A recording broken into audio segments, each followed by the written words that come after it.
ప్రభు చెప్తూ ఉన్నారు, రెండవ మారు జన్మించడం అంటే మరి గాలి మరి ఏ విధముగా ఏ ప్రక్కడి నుంచి వస్తుందో మనకు తెలియదు. గాలి యొక్క శబ్దాన్ని లేదంటే అనుభూతిని మనం అనుభూతి చెందుతాం, కానీ గాలి ఎక్కడి నుంచి వచ్చిందో ఎక్కడికి వెళ్ళిపోతున్నదో తెలియదు. అదే విధంగా దేవుని మూలంగా పుట్టిన వాడు కూడా ఆ విధముగానే ఉన్నాడని ప్రభు చెప్తూ ఉన్నారు. అవును ప్రియులారా, ఈ లోకంలో మనం జన్మించినటువంటి మన తల్లి గర్భము గుండా వచ్చినటువంటి ఈ యొక్క సహజమైన జన్మ మరి దేవుని రాజ్యంలోనికి మనం ప్రవేశించడానికి మరి సరిపోదు.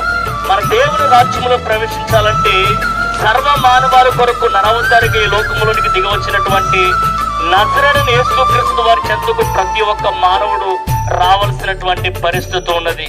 ప్రియులారా, వాక్యము తెలియజేస్తూ ఉన్నది, దినములు చెడ్డవి కనుక సమయమును పోనివ్వక నేడే సద్వినియోగం చేసుకోవాలని